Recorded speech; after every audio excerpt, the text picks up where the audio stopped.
Labdien! Esmu mācītājs Juris Saivars.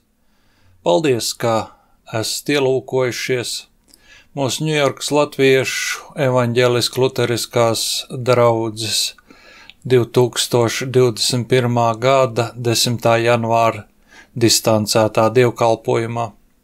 Šodien, turpinot tēmu par mūsdienu praviešiem, pieskarsimies mūsu Elzas Ķezberes dzejai, lai caur dažiem piemēriem no tās mēģinātu izprast, kamdēļ mums reizēm ir grūti saprast nevien Bībeles vēsti, bet arī citam citu.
Tā lasām Lūkas evaņģēlija 15. nodaļā. Šie ir Jēzus Kristus vārdi. Kādam vīram bija 2 dēli. Jaunākais no tiem sacīja tēvam: Tēvs, dod man īpašuma daļu, kas man pienāks. Un tas sadalīja visu mantu starp viņiem. Pēc nedaudz dienām jaunākais dēls savāca visu un aizbrauca uz tālu zemi, un tur izšķieda savu mantu, izlaidīgi dzīvodams. Kad viņš visu bija iztērējis, tajā zemē izcēlās liels bats, un viņš sāka ciest trūkumu. Un viņš gāja un piemitinājās pie viena no tās zemes pilsoņa, un tas sūtīja to tīrumā cūkas ganīt. Viņš kāroja pieēsties mizu, ko cūkas ēda, bet neviens viņam tās nedeva. Attapies viņš sacīja: Cik daudz algāžu ir manam tēvam, kuri pārpilnībā ēd maizi, bet es te mirstu badā. Es celšos un iešu pie savu tēvu un sacīšu viņam: Tēvs, es esmu apgrēkojies pret debesīm un pret tevi. Es vairs neesmu cienīgs saukties par tavu dēlu. Pieņem mani par vienu no saviem algāžiem. Un viņš cēlās un gāja pie savu tēvu. Viņam vēl tālu esot, tēvs viņu ieraudzīja un iežēlojās par viņu, un pieskrējis klāt krita viņam ap kaklu un skūpstīja. Dēls viņam sacīja: Tēvs, es esmu apgrēkojies pret debesīm un pret tevi. Es neesmu vairs cienīgs saukties par tavu dēlu.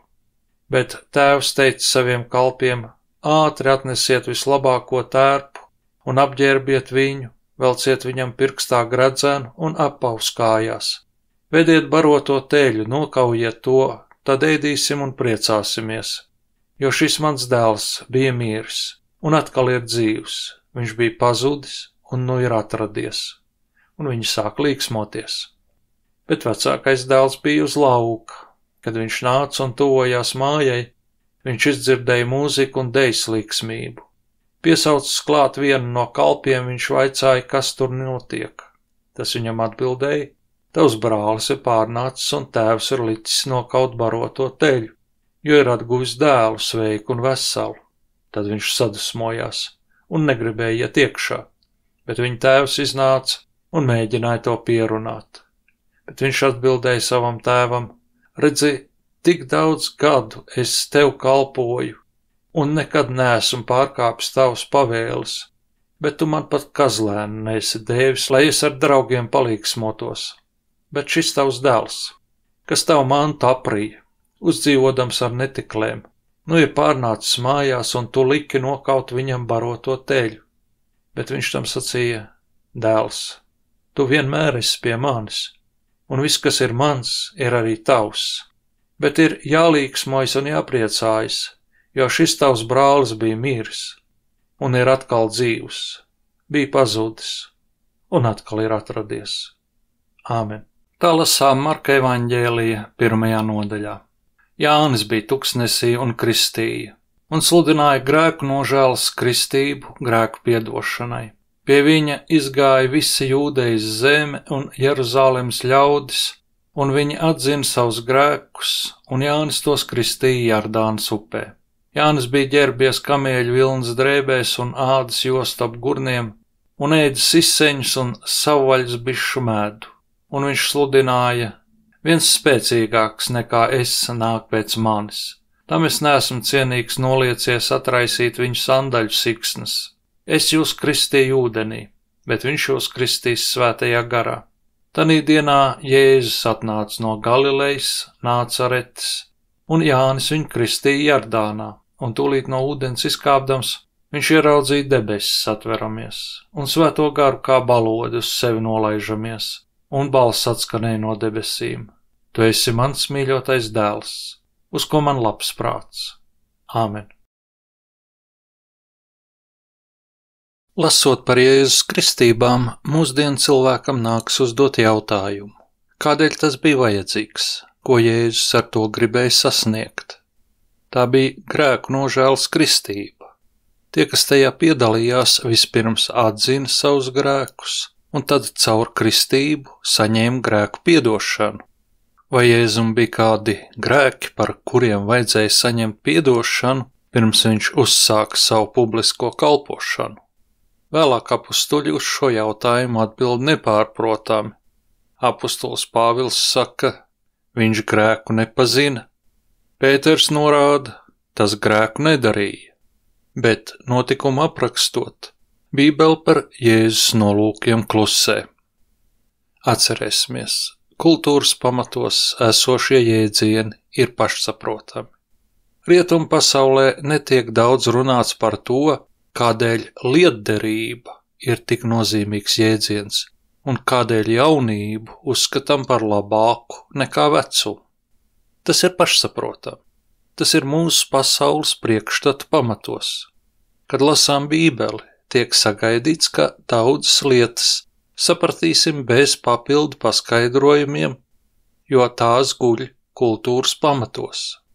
Diemžēl tā nav mūsu rietumu kultūra, un tādēļ daudzas lietas mums nav saprotams. Tā nav Bībeles problēma. Bībele ir Dieva iedvesmota un noteiktai kultūrai piederošu cilvēku sarakstīta.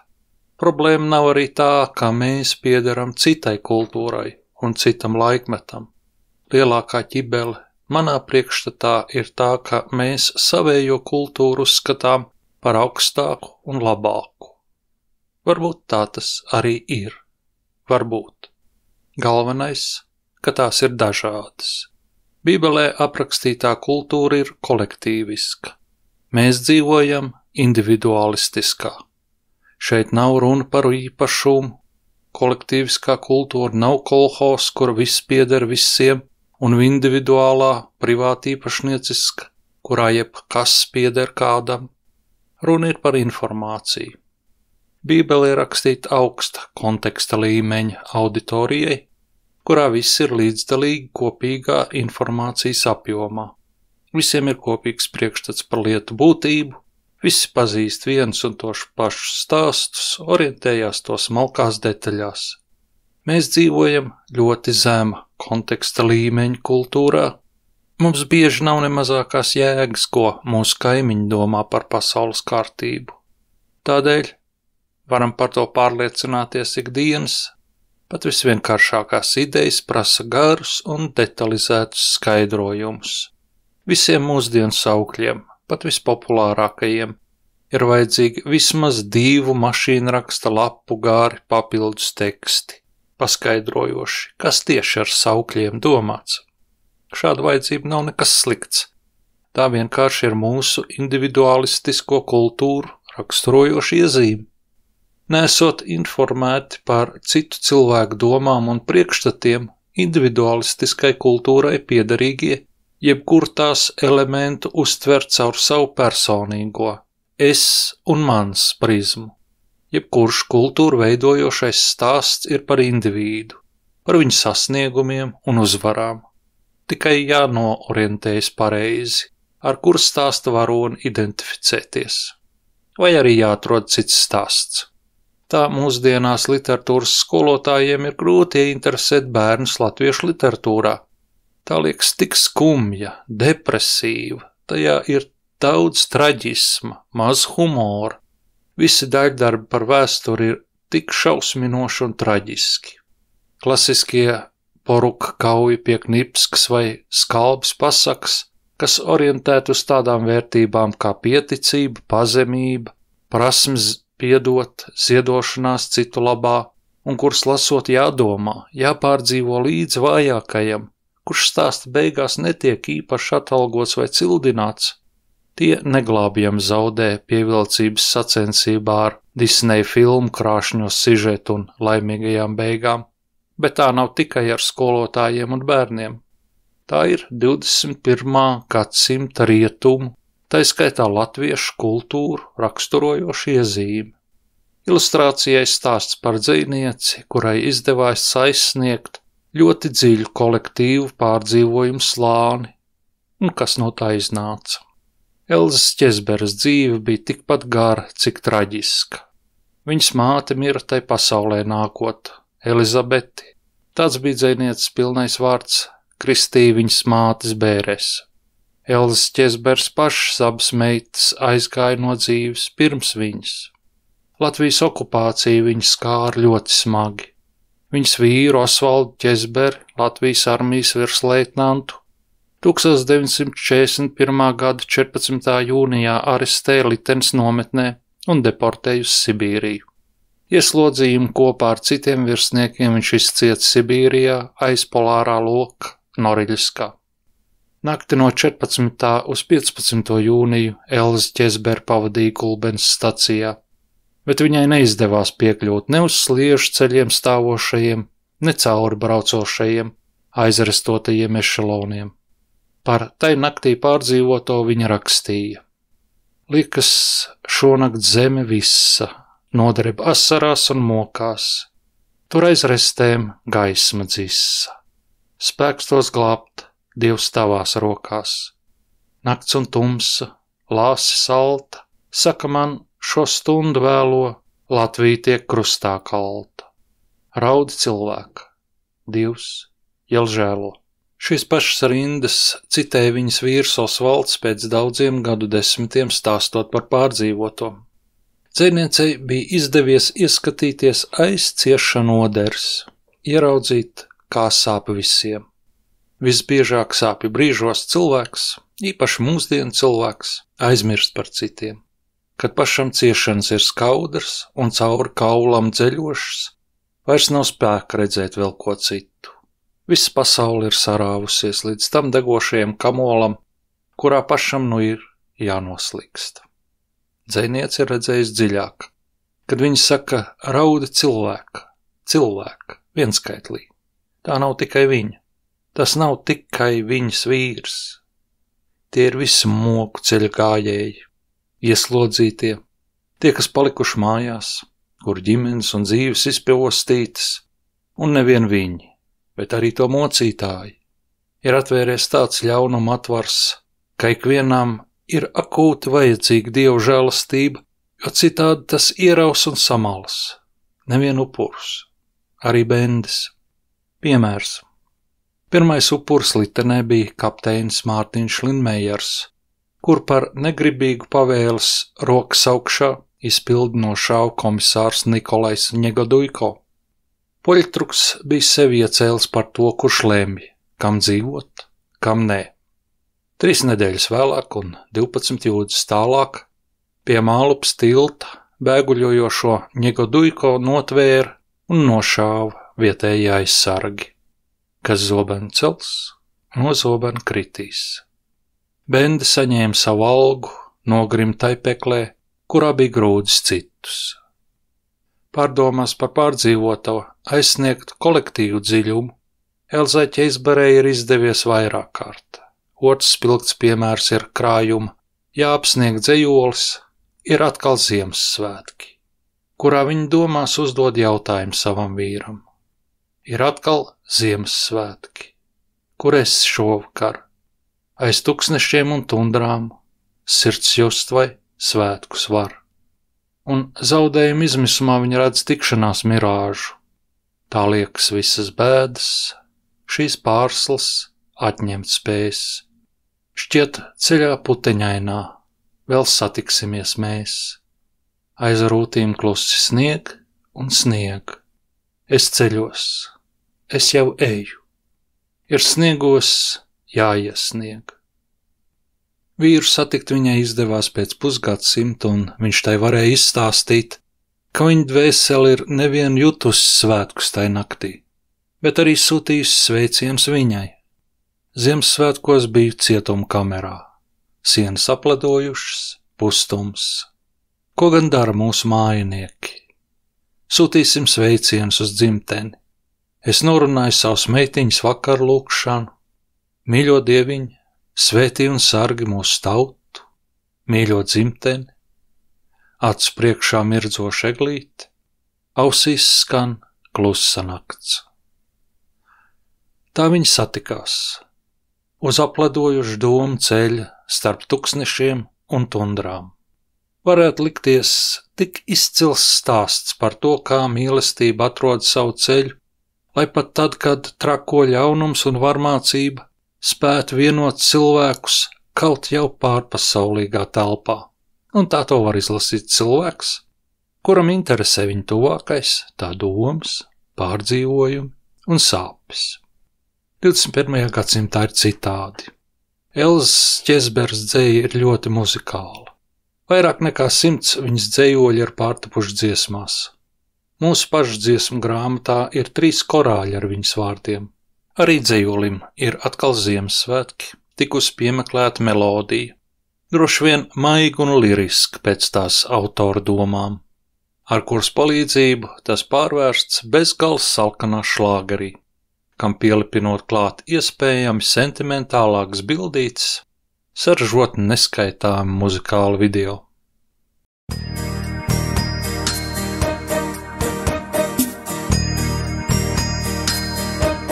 Ir atkal Ziemassvētki, aiz rūtīm klusi snieg. Tā liekas līdz pat sirdī, un sniegos jāiestieg. Ir atkal Ziemassvētki, aiz rūtīm klusi snieg.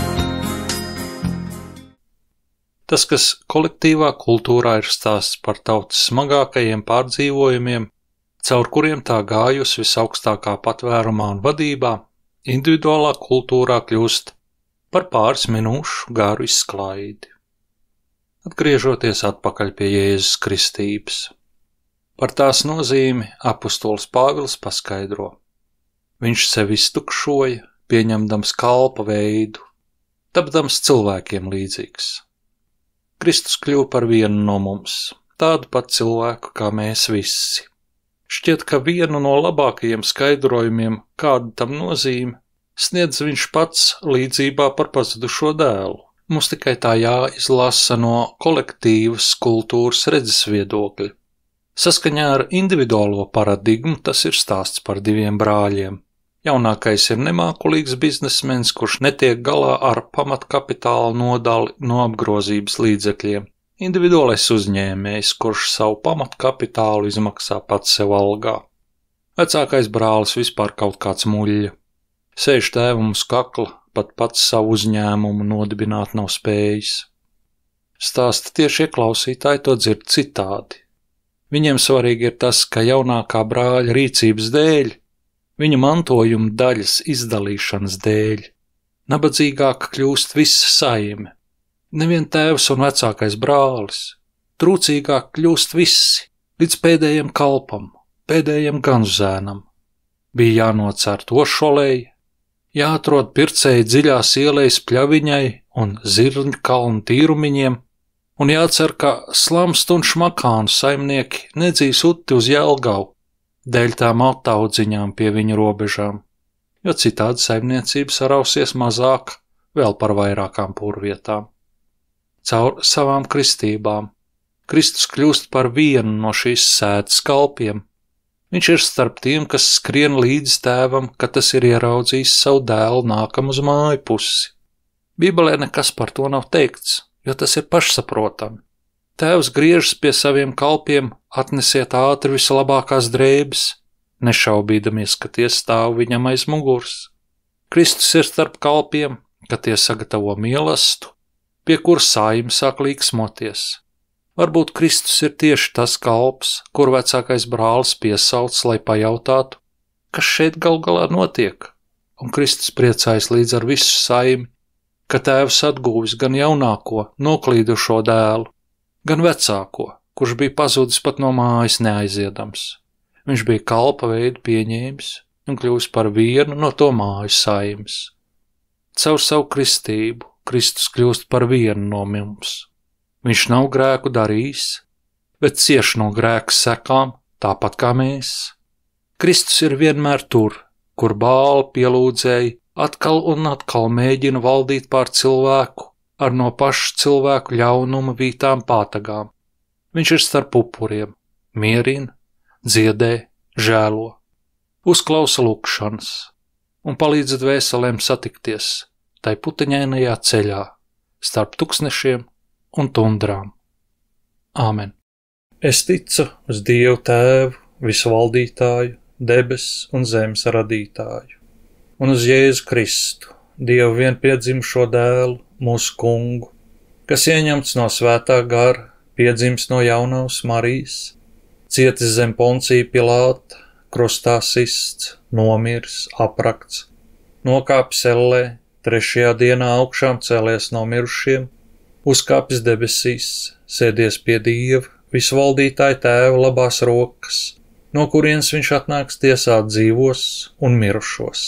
Es ticu uz svēto garu, vienu svētu vispārēju baznīcu, svēto sadraudzi, grēku piedošanu, miesas augšām celšanos un mūžīgo dzīvošanu. Āmen.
Un vēl 2 Ilzes Ķezberes dzejoļi, viens publicēts avīzē Laiks pirms 45 gadiem, ļoti pravietisks, mums šodien labi saprotams, un otrs Tēvam jau kā lūgšana. Ak, viss ir cietumnieki, katrs citādā veidā, bet ieslēgts. Mēs visi aiz restēm, aiz slēģiem, aiz bultām, aiz atslēgām, vientulīgi, bezpalīdzīgi un izbiedēti, ieslēgti cietumos, paši sevi, ar sevi, ar savām noslēptām domām, noslēptām bēdām un noslēptu ilgošanos, ar mirušām mīlestībām un vilšanās ruktumu. Mēs paši esam savi cietumi, savu cietumu sāragi, bultas un atslēgas sarūs, un neviens tās neiespēs atvērt. Mēs ieslēgti sevī, ar sevi, ar savām bailēm no dzīves, ar bailēm no nāves. Aizvien tu mani redzi, pat debes tālumā, man tumsā zvaigzni dedzi un saudzi grūtumā, kad ciešanas te moka un bēdas man klāj, tad tava mīļā roka nāka glābt un neatstāj. Tu mani visur sargā, tu esi drošums mans, šai posta laikā bargā, tu esi labais gans. Jēzus Kristus vārdā, mūsu Tēvs debesīs, svētīts lai top tavs vārds, lai nāk tavu valstība, tavs prāts lai notiek kā debesīs, tā arī virs zemes.